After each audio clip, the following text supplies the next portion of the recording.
We have to move the condition now. GET inside quickly. The sterile walls of St. Jude's Hospital had seen thousands of faces, but none were as invisible as Audrey Hart. To the arrogant chief surgeon, Dr. Gregory Sterling, she was just the maid in scrubs, an older, clumsy hire, good for nothing but mopping floors, changing bedpans, and absorbing insults.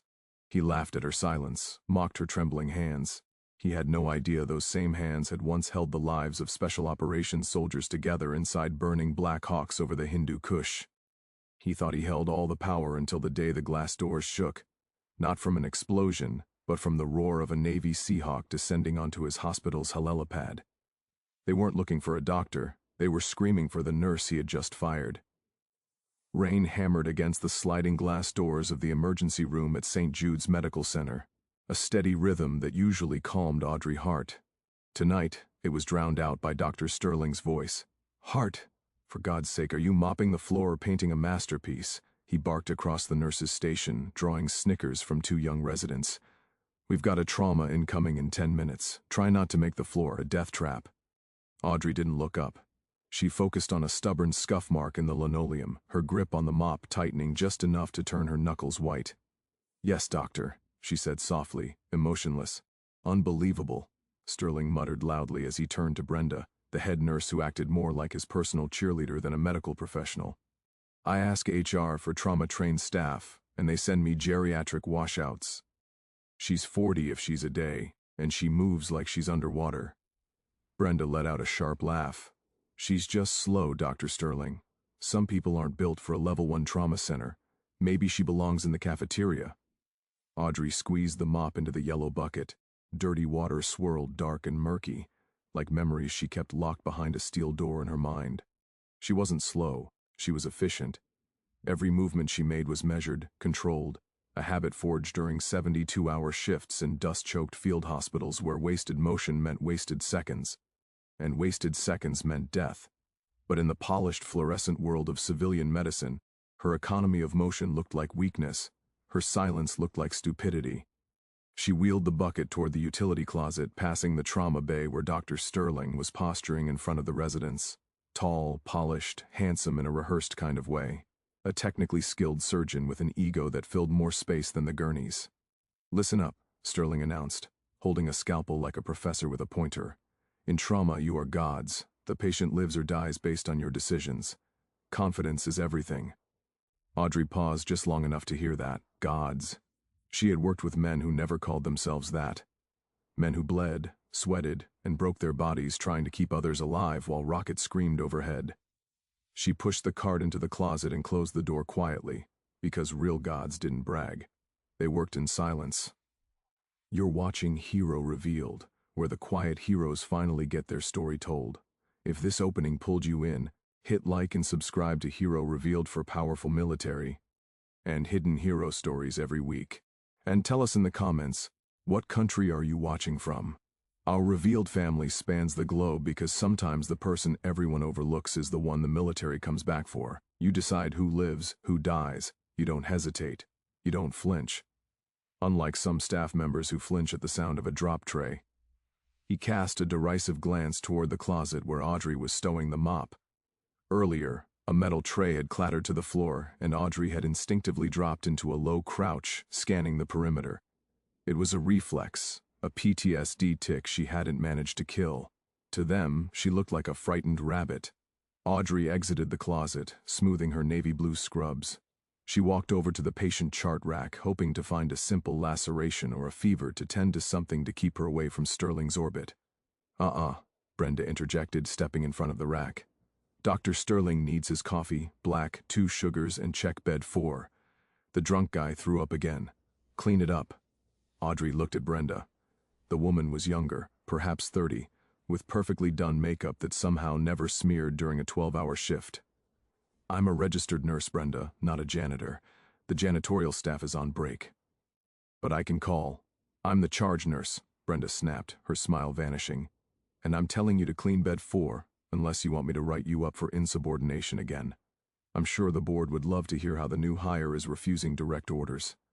Audrey held Brenda's gaze for a second. In that second, a flash of something cold and dangerous flickered in Audrey's eyes.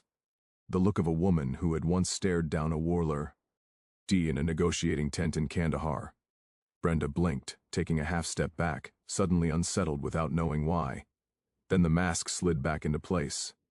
Audrey lowered her eyes. "I'll take care of it." "Good," Brenda said, her voice shaking slightly before she regained her composure. "And hurry up. The multi-car pileup is 5 minutes out." As Audrey walked toward bed 4, she checked her watch. It was an old battered G-Shock, starkly different from the Apple Watches the other nurses wore. She tapped the face. 5 minutes out. She knew what that meant. She could feel the shift in the air pressure, the static electricity that preceded chaos. She had felt it in Fallujah, in Syria, in places that didn't exist on official maps. She pulled the curtain around bed 4. The patient, an elderly homeless man named Silas, whom the staff usually ignored, looked up groggy. "Sorry, darling," he slurred, wiping his mouth, sick as a dog. "It's okay, Silas," Audrey said gently, her voice changing instantly from the monotone she used with the staff to a warm, soothing tone. She worked efficiently cleaning him up, checking his vitals and adjusting his 4% flow rate, which someone had set too high. "You're dehydrated. That's why the nausea is hitting you. I'm slowing the drip. You'll feel better in a moment." "You're a good one," Silas mumbled, his eyes closing. "Better than the loud guy in the white coat. He scares me. He scares himself." "Silas," Audrey whispered, pulling the blanket up to his chin. "Rest now." She stepped out from the curtain just as the red lights above the bay doors began to flash. The ambulance bay doors hissed open, letting in a gust of wind and rain. "Showtime, people, Sterling," shouted, clapping his hands. "Let's see if we can save some lives." Despite the support staff's incompetence, Audrey stood by the wall, invisible, waiting. She knew the storm wasn't just outside. It was walking through the doors. The ER exploded into controlled chaos. 3 stretchers were wheeled in simultaneously by paramedics who looked drenched and exhausted. "Multi-vehicle collision on I-95. The lead paramedic yelled. "We have a 45-year-old, male unrestrained driver, blunt force trauma to the chest. A 20-year-old female passenger, severe lacerations and possible internal bleeding. And a child years old, unconscious, vitals dropping. I'll take the driver in Bay 1, Sterling barked, rushing forward. "Resnick, you take the girl in Bay 2. Brenda, get the kid to Bay 3 and Page Pediatrics. Tell them to get down here yesterday." The room became a hive of shouting voices, ripping Velcro, and the shrill alarms of cardiac monitors. Audrey moved to assist Resnick in Bay 2, but Brenda shoved her shoulder. "Not their heart. We need gauze and saline in Bay 1. Go be a runner. Don't touch the patients." Audrey didn't argue. She ran to the supply room, grabbed armfuls of saline bags and trauma pads, and sprinted back to Bay 1. Sterling was shouting orders at a terrifying speed. "BP is crashing. He's got a tension and thorax. I need a needle 14 gauge now." Audrey handed the needle to a resident who fumbled it in his nervousness. The needle clattered to the floor. "You idiot," Sterling roared. "Get another one." The resident froze. The patient on the table was turning blue, his trachea deviating to the left. He had seconds before his heart stopped from the pressure building in his chest. Audrey saw the Siden's hands shaking. He couldn't open the packaging of the new needle fast enough. Sterling was busy trying to incubate and couldn't reach over. Without thinking, Audrey stepped in. It was muscle memory. It was instinct honed by a decade of keeping soldiers alive in the dirt. She didn't grab the needle. The resident was struggling. She reached into her pocket where she kept her own trauma shears and a spare decompression needle, a habit she couldn't break. In one fluid motion, she stepped up to the patient's right side, palpated the second intercostal space at the mid-clavicular line, and drove the needle in. A sharp hiss of escaping air filled the small silence of the bay. The patient's chest heaved. The color began to return to his face instantly. The monitor's frantic beeping slowed to a steady rhythm. Audrey taped the catheter in place and stepped back, her face blank. Silence. Absolute stunned silence. The resident stared at her. Brenda stared at her with her mouth open. Slowly, Dr. Sterling looked up from the intubation. He looked at the needle sticking out of the patient's chest. Then he looked at Audrey. His face turned a shade of purple that matched the bruises on the patient.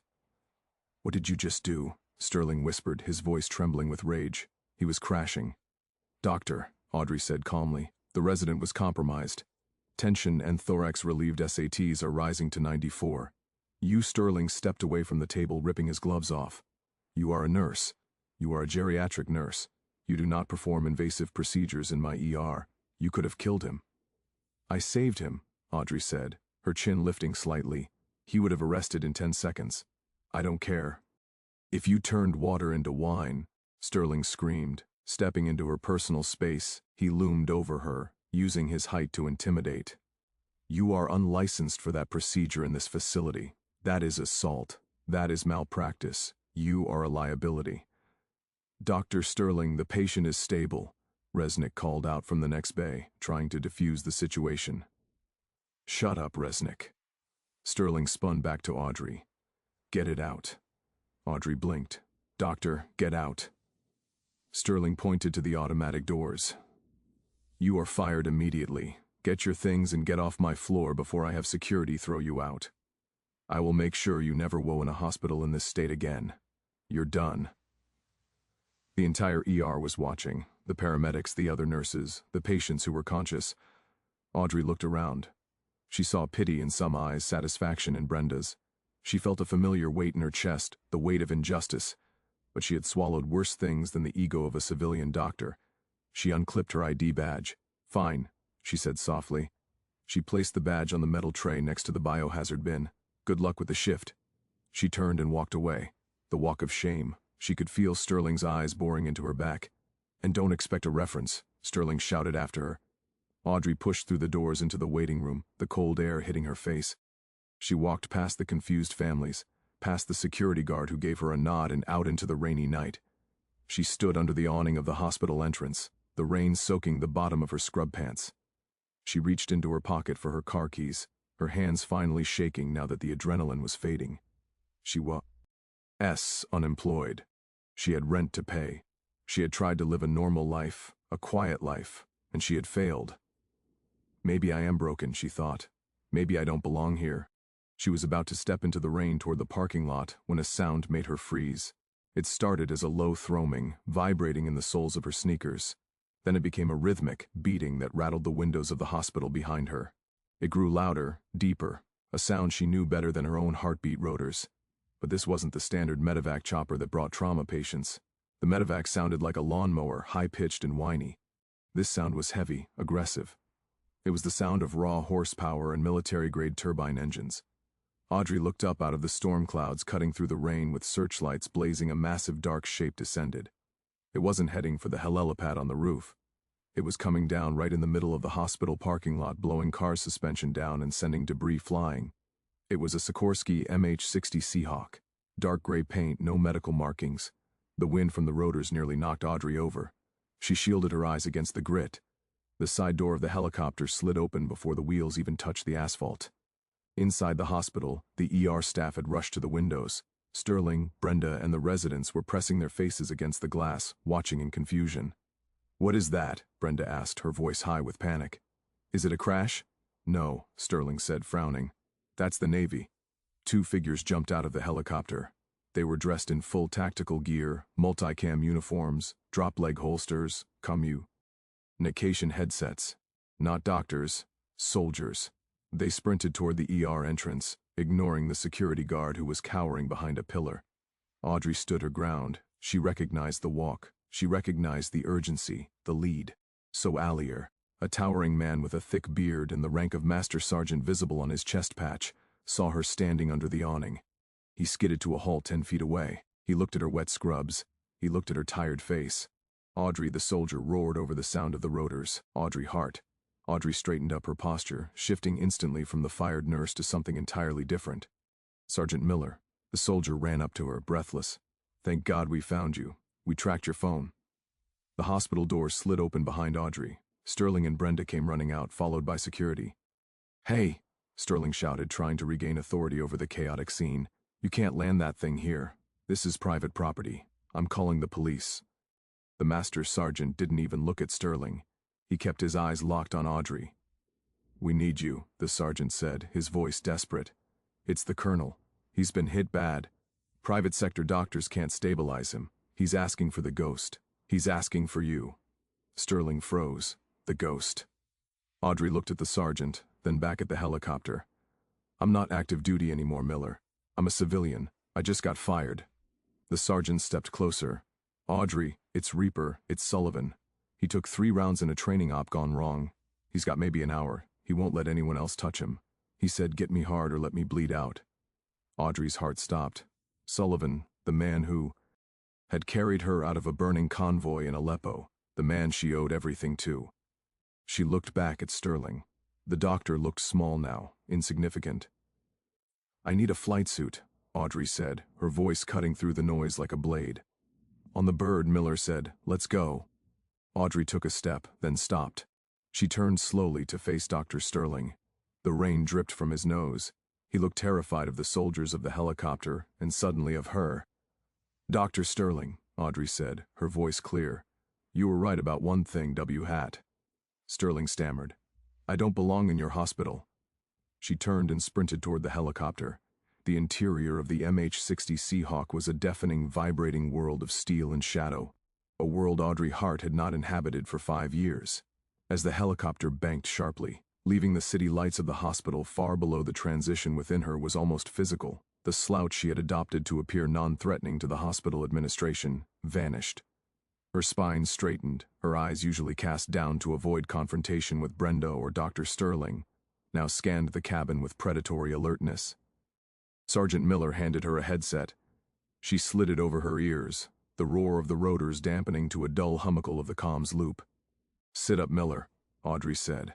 Her voice over the intercom was unrecognizable from the soft-spoken nurse who had just been fired. It was hard, commanding, and stripped of all pleasantries. Colonel Sullivan was leading a training exercise with a part unit from the SAS near the coastline. Miller explained, his voice tight with suppressed panic. Live fire drill. Something went wrong, a ricochet or a misfire. We don't know yet, but a 5.56 round entered the lower abdominal quadrant, clipped the hip bone and fragmented. He's got shrapnel near the spine and significant internal hemorrhaging. Audrey closed her eyes for a brief second, visualizing the anatomy who was working on him. We have a field medic, Corporal Jenkins. He's good, but he's 22 and he's shaking. Sullivan refused medevac to the VA, he said. Miller paused, looking at Audrey with a mixture of reverence and fear. He said, find the ghost. If I'm going to die, I want her to be the one to tell me it's time. He's not going to die. Audrey said the statement, not a hope, but an order. Miller pointed to a duffel bag secured by cargo netting near her feet. We grabbed your old kit from the storage unit you authorized us to keep in a flight suit. Can you change? Audrey, didn't he? Citate, modesty was a luxury for civilians. In the dim red tactical light of the cabin, she stripped off the stained, baggy blue scrubs that represented her months of humiliation at St. Jude's. She kicked them into the corner like a shed skin. She pulled on the olive-drab flight suit, zipping it up to her neck. She laced up the tactical boots. When she turned back to Miller, Audrey Hart, the nurse, was gone. Sitting in her place was Lieutenant Commander Red. Audrey Hart, call sign Ghost, the legendary trauma specialist who had rewritten the field manuals on damage control resuscitation during the darkest days of the Desert Wars. ETA, she asked 6 minutes. We're taking him to the Naval Air Station. They have a sterile trauma bay in Hangar 4, but the local surgeons are standing down. Sullivan threatened to shoot anyone who touched him before you got there. Audrey let out a short, dry laugh. That sounds like him. Stubborn old mule. She opened the medical kit. Miller had brought her hands W. Hick. Dr. Sterling had mocked for being shaky, moved with fluid, terrifying precision. She checked the lingoscope, the scalpel blades, the HIC agents. Everything was exactly where she had left it 5 years ago. How bad is the blood loss? She asked. Class 3 shock. BP is 80% over 50%, heart rate 130. He's conscious, but barely. Get on the horn to the ground crew, Audrey commanded. I want 4 units of O-negative warmed and ready. I want a cell saver set up and tell them to clear the room of anyone who doesn't have a star on their shoulder or a scalpel in their hand. I don't want an audience. Copy that, Ghost, Miller said, a grin breaking through his beard. God, it's good to have you back. Audrey looked out the porthole. The rain was lashing against the glass, blurring the lights of the approaching airfield. Below, she could see the flashing lights of a convoy waiting on the tarmac. For months, she had been the maid in scrubs. She had let Dr. Sterling berate her. She had let Brenda assign her the worst tasks. She had done it because she thought she wanted peace. She thought she wanted to leave the blood and the noise behind. But as the helicopter began its aggressive combat landing, flaring hard and dropping fast, Audrey realized the truth. She didn't want peace. She wanted to be useful. And for the first time in a long time, she felt the electric hum of purpose in her veins. The wheels slammed onto the concrete. The side door flew open. "Go, go, go," Miller shouted. Audrey leaped out into the rain, sprinting toward the waiting ambulance. That would take them to Hangar 4. She didn't look back at the city. She didn't think about St. Jude's. That life was over. The mission had begun. The trauma bay inside Hangar 4 was a stark contrast to the gleaming white-tiled ER at St. Jude's. It was industrial, smelling of jet fuel and antiseptic. The lighting was harsh halogen suspended from steel beams. In the center of the room, surrounded by nervous-looking military medics and a terrified civilian doctor who had been brought in from the base clinic, lay Colonel James Reaper Sullivan. He was a large man, a mountain of muscle and scars, now pale and sweating profusely. His breathing was shallow and rapid. Audrey burst through the double doors, Miller right behind her. The room went silent. The civilian doctor, a man named Dr. Aries, stepped forward. "Who are you?" "We need a vascular surgeon, not another." "Step away from the patient," Audrey said. She didn't shout. She didn't have to. Her voice carried the weight of absolute authority. She walked straight to the gurney. Sullivan's eyes were half closed, but when he saw her, a weak smile tugged at the corner of his mouth. "Took you long enough," he wheezed. "Tefik bad." "I had to take out the trash first," Audrey said, grabbing his wrist to check his radial pulse. It was thready, barely there. "You look like hell, Jim." "Feel like it," he grunted. Audrey turned to the room. "I need an ultrasound fast exam now. Jenkins, get that B. Blood hung, pressure bag, squeeze it in. Aris, you're on airway. If he stops breathing, you tube him. Do not mess it up." Dr. Aris bristled. "Now listen here. I am the ranking medical officer on this base, and I am the person keeping him, Aaliyah." Audrey snapped, and Ot even looking at him, as she cut away Sullivan's uniform with trauma shears. "If you want to compare ranks, we can do that later. Right now, if you don't secure his airway, I will have Sergeant Miller remove you from this room." Physically, Miller took a step toward the doctor, his hand resting on his sidearm. Dr. Aries swallowed hard and moved to the head of the bed, grabbing the ambu bag. Audrey focused on the wound. It was ugly. The entry wound was just above the right iliac crest. The exit wound. There was no exit wound. "The bullet is still inside," Audrey murmured. "Miller, probe." She grabbed the ultrasound wand and pressed it against Sullivan's abdomen. The screen flickered to life. Dark fluid filled the abdominal cavity. "He's bleeding out internally," she announced. The fragment nicked the common iliac artery. "We don't have time for a scan. We have to open him up. Here now, here," Dr. Aris squeaked. "This isn't a sterile operating theater. The infection risk. The infection won't kill him because he'll be dead in 3 minutes from exsanguination," Audrey yelled. "Scalpel." A young medic slapped the scalpel into her hand. "Jim." Audrey leaned close to Sullivan's ear. "I'm going to have to put you under ketamine and propol. You're going to wake up sore, but you're going to wake up. Do you trust me?" Sullivan looked at her, his eyes clearing for a moment. "With my life, Ghost always push the drugs," Audrey ordered. As Sullivan's eyes drifted shut, Audrey took a deep breath. She blocked out the noise of the rain on the hangar roof. She blocked out the smell of fuel. She visualized the anatomy beneath the skin. She made the incision and midline laparotomy extending from the xiphoid to the pubis. Blood welled up immediately. DARK and angry suction. She commanded more laps. "Pack it, pack it."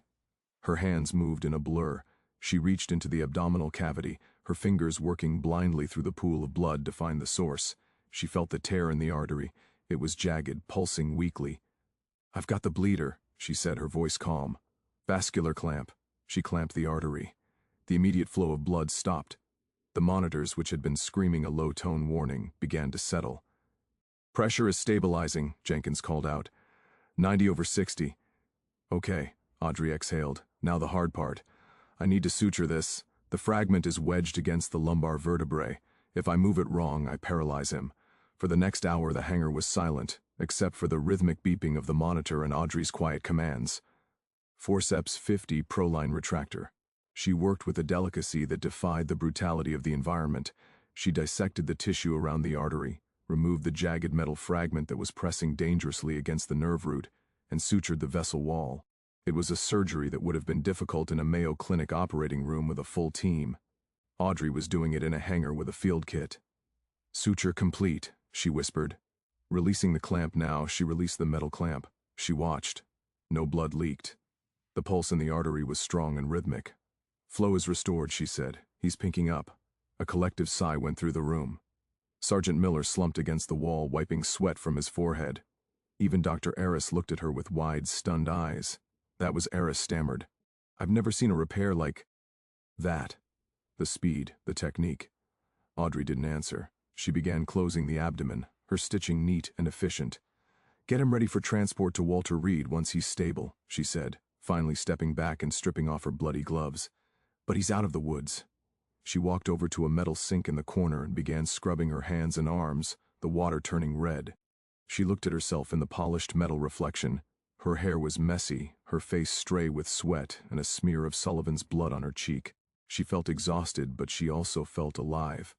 "Ma'am." She turned. It was Sergeant Miller. He was holding a satellite phone.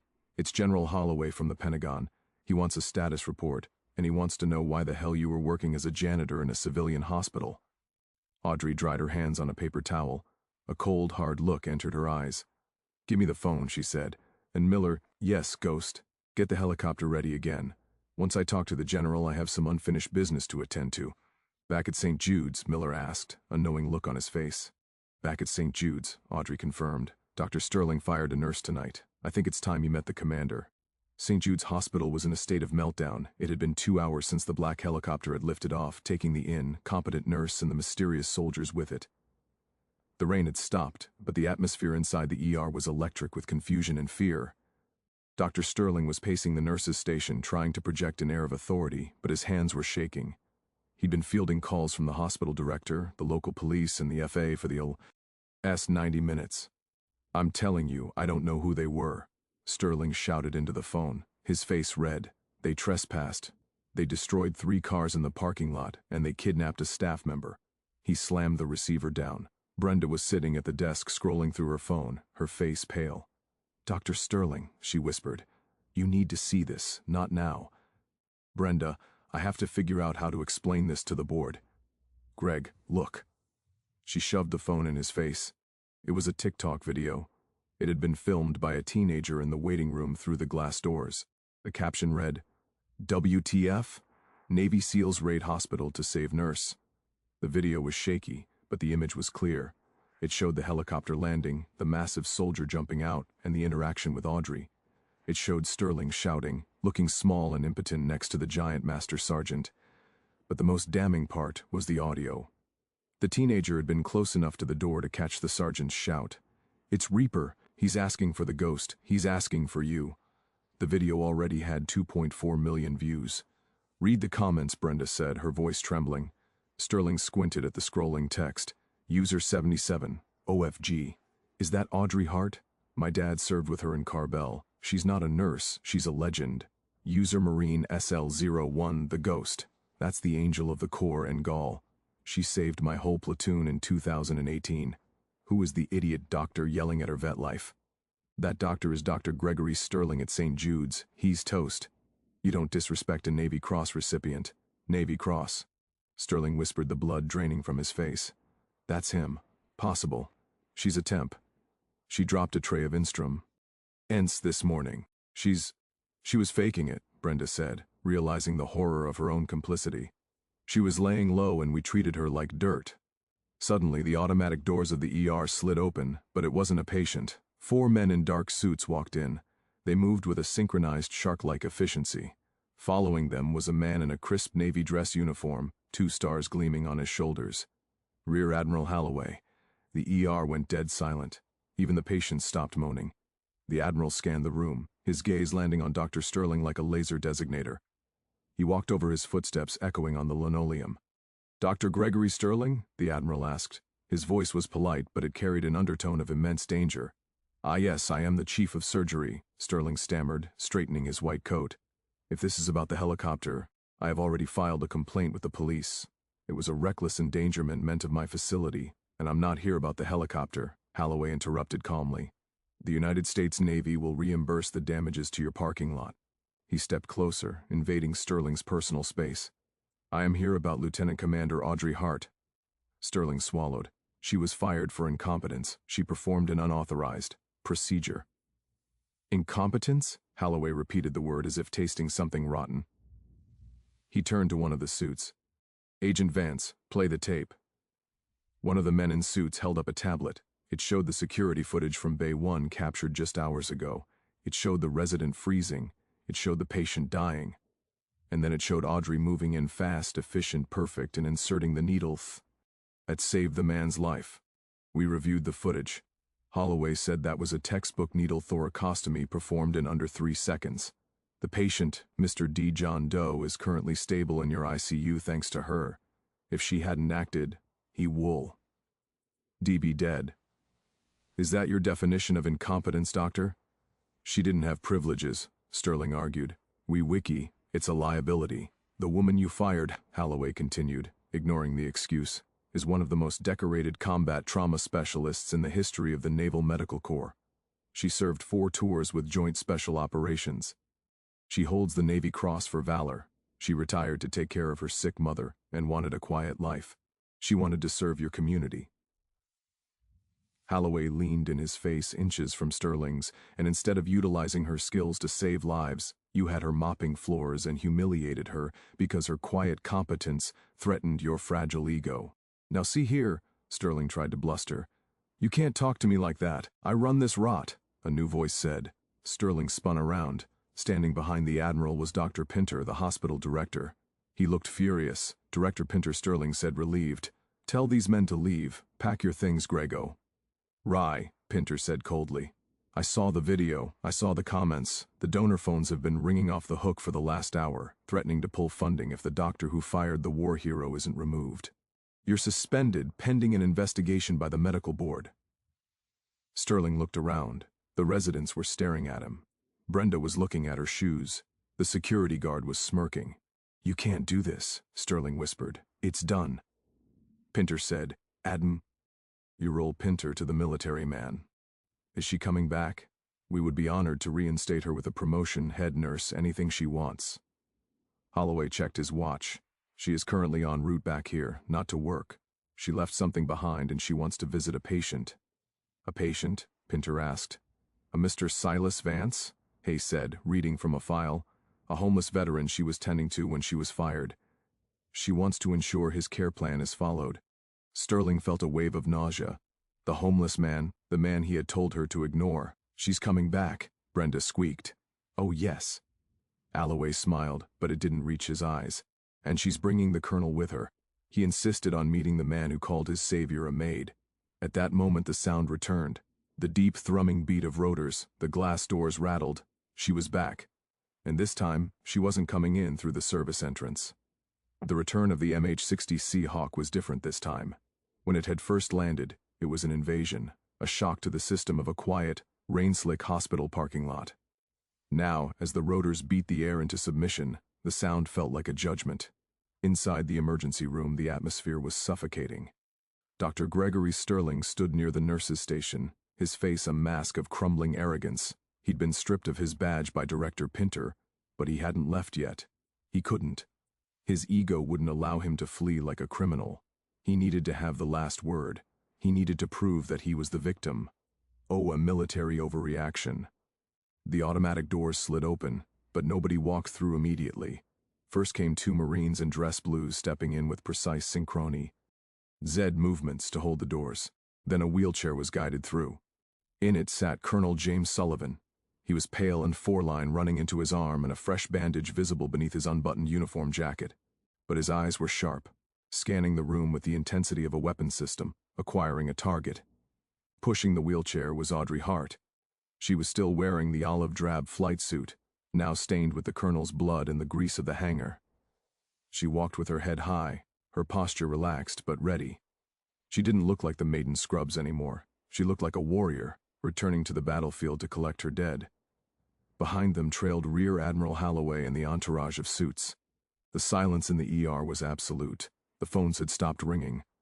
The residents who usually SCU at about with self-important haste were pressed against the walls trying to make themselves invisible. Audrey didn't look at Sterling. She didn't look at Brenda, who was trembling behind the reception desk. She walked straight past them, pushing the colonel toward bed 4. Is he still here? Audrey asked, her voice cutting through the silence. Yes, Mom. A terrified young nurse squeaked. We didn't move him. Audrey parked the colonel's wheelchair next to the bed where the homeless man Silas lay sleeping. She gently checked Silas's monitor. His heart rate was steady. The saline drip she had adjusted hours ago before her life had been upended was doing its job. Silas stirred, opening his crusted eyes. He squinted at her flight suit. You look different. Did you join the circus? Audrey smiled, a genuine warm expression that none of the hospitalists Taff had ever seen. Something like that. Silas, I brought a friend. He wanted to meet the man who kept me company, Colonel Sullivan, and leaned forward in his chair, wincing slightly from the pain in his abdomen. He extended a hand that had signed orders sending thousands of men into combat toward the homeless man. Mr. Silas, Sullivan rumbled. Audrey tells me you were a corporal in the 1st Infantry, Vietnam 68. Silas's eyes widened. He sat up straighter, ignoring his nausea. The fog of alcohol and sickness seemed to clear instantly. He looked at Sullivan's rank, then at his own trembling hand. He wiped it on the sheet before shaking the colonel's hand. Yes, Sir Quizen. But I ain't been called corporal in a long time, just a drunk now. A Marine is never just anything, Sullivan said firmly. And you treated my Cosman with respect when the people in this building treated her like garbage. For that you have my thanks and the thanks of the United States Navy. Sterling couldn't take it anymore. The absurdity of the scene, a colonel thanking a homeless drunk while ignoring the chief of surgery, snapped the L-thread of his patience. This is ridiculous, Sterling shouted, stepping forward. Director Pinter tried to grab his arm, but Sterling shook him off. This is a hospital, not a VFW hall. I don't care who you are or what medal she has. She endangered a patient in my trauma bay. She violated protocol. Audrey turned slowly. She left Silas's bedside and walked towards Sterling. The room seemed to shrink. Protocol. Audrey repeated, her voice dangerously calm. Yes, protocol. Sterling spat, his face flushing. You think because some helicopter picked you up that you above the rules? You are a nurse. You are subordinate to the attending physician. That is the hierarchy. You humiliated me in front of my staff. I saved a man's life. Audrey said, Mr. Dew in the ICU, he's alive. If I had followed your protocol, if I had waited for your resident to stop shaking, he would be dead. Is your ego worth more than his life? Doctor, I would have saved him. Sterling lied, his voice rising to a shriek. I am the best surgeon in this state, and you're a washed-up field medic who thinks patching up grunts in the dirt makes you a doctor. You have no place here. Audrey stopped the 3 feet from him. She looked him up and down, her gaze clinical, dissecting. You're right, Gregory, she said, using his first name for the first time. It hit him like a slap. I don't have a place here because this place is broken. You treat the staff like servants. You treat patients like numbers. You treat the poor like trash. She gestured to the colonel, then to the admiral. Admiral Holloway has just informed me that the Navy is looking to establish a new civilian-military partnership for trauma training, a specialized center for complex polytrauma. They need a director, Sterling scoffed, and let me guess, they're going to give it to you. You're a nurse. Actually, Admiral Holloway interjected, his voice smooth and cold. The position requires a medical degree, which is why we were so surprised when we pulled Lieutenant Commander Hart's file. She didn't just retire as a trauma nurse, Dr. Sterling. Holloway pulled a document from a folder and held it up. After her 3rd tour, the Navy paid for her medical schooling. She graduated top of her class from Johns Hopkins. She is a double-board certified trauma surgeon. She chose to work as a nurse here because she wanted to be at the bedside. She wanted to care for patients, not play God. The silence that followed was heavy enough to crush bone. Sterling's mouth opened, but no sound came out. He looked at Audrey. He looked at the document. You're a doctor, Brenda whispered from the desk, her face horrified. I am, Audrey said softly. But I'm a nurse first, and I'm proud of that. It's a shame you aren't. Audrey turned back to Sterling. The Navy is pulling its funding from St. Jude's, Gregory. The specialized trauma center is being relocated to the University Hospital across town, and I'm going to be running it. She took a step closer, her voice dropping to a whiz. Per that only Sterling could hear, and I'm going to hire every single nurse you've bullied. I'm going to hire the residents you've screamed at, and I'm going to leave you here in your empty kingdom with no one to blame but yourself. Sterling staggered back, hitting the wall. He looked around for support, but he found none. His residents were looking at Audrey with awe. Pinter, the hospital director, was already on his phone, likely doing damage control to save his own career. Get him out of here, Pinter snapped at the security guards, pointing at Sterling. You can't do this, Sterling screamed as the guards took his arms. I am St. Jude's. I am this hospital. Not anymore, Audrey said. She didn't watch him get dragged out. She turned back to Silas. Mr. Silas, she said gently, how would you like a private room and a hot meal? The VA has a bed waiting for you at the new center. Silas wept. He covered his face with his rough hands and sobbed. Thank you, Ghost. Audrey patted his shoulder. Then she looked at the colonel. Let's go home, Jim. The fallout was swift and brutal. Exactly the kind of karma the internet loved. Within 48 hours, the story of the nurse who was a secret combat surgeon went global. The TikTok clip was only the spark. When the Navy released the hospital security footage, carefully redacted to protect patient privacy, but clearly showing Audrey's heroism and Dr. Sterling's collapse under pressure, the internet exploded. Dr. Gregory Sterling didn't just lose his job. The medical board launched an immediate investigation. Former staff came forward in waves, sharing stories of abuse, intimidation, negligence, and a culture of fear he had created. A surgical death from 3 years earlier was reopened after new testimony questioned his judgment and emotional stability. The fallout was total. He lost his license, he lost his reputation, he even lost his luxury condo. The last anyone heard, Gregory Sterling was working as a low-level consultant for an insurance company in another state, reviewing paperwork in a windowless cubicle, far from operating rooms and far from power. St. Jude's Hospital didn't escape unscathed either. Director Pinter was pushed into early retirement. The ER underwent a massive internal shakeup, but the damage had already been done. Their trauma rating dropped, funding was pulled, prestige vanished almost overnight, but from the ashes something better rose. 3 months later, on a bright spring morning, a ribbon-cutting ceremony was held for the Hart-Sullivan Center for Trauma Medicine at University Hospital. The facility was state-of-the-art, designed with input from combat medics, veteran nurses, and frontline trauma teams. Every hallway, every bay, every system was built around 3 principles: efficiency, teamwork, and respect.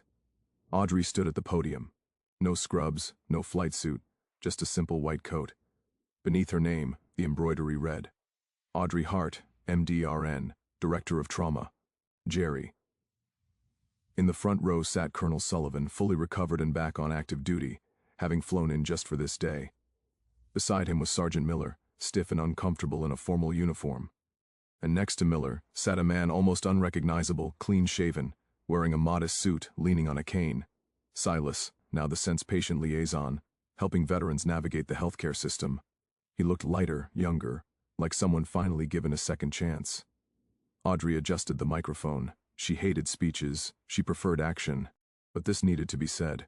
They called me just a nurse, she began, her voice carrying across the courtyard. As if that were an insult, as if cleaning wounds, holding hands, and fighting to keep someone alive is lesser work. She looked toward the rows of nurses she had recruited. Many from St. Jude's, many who had suffered in silence under Sterling. They were smiling now, standing tall, in the field. Audrey continued, rank doesn't stop a bleed. Ego doesn't restart a heart. The only thing that matters is the person next to you. The only thing that matters is the mission. She paused. We built this center on one rule: no one is invisible. From the surgeon to the janitor, we are one team. The applause started politely, then grew into a roar. Colonel Sullivan let out a thunderous aura that nearly made the mayor jump. Later that day, Audrey walked through the new ER. It was alive with motion, controlled, focused, respectful. A medevac helicopter thundered onto the rooftop pad. Dr. Hart, a resident, called, hurrying toward her. Trauma 1, multi-system injuries, we need you. Audrey felt the shift she knew so well, the world narrowing, the chaos quieting. I'm on my way, she said. As she passed a supply closet, she noticed a young janitor struggling with a mop bucket. One wheel jammed. He looked terrified, like he expected to be yelled at any second. Audrey stopped. The resident hesitated behind her, but she held up one finger. 1 second. It sticks on the left, she said gently, giving the wheel a precise kick. It snapped into place. Use your hips to turn it, not your back. Save your energy. The young man looked up wide-eyed, noticing her badge. Thank you, doctor.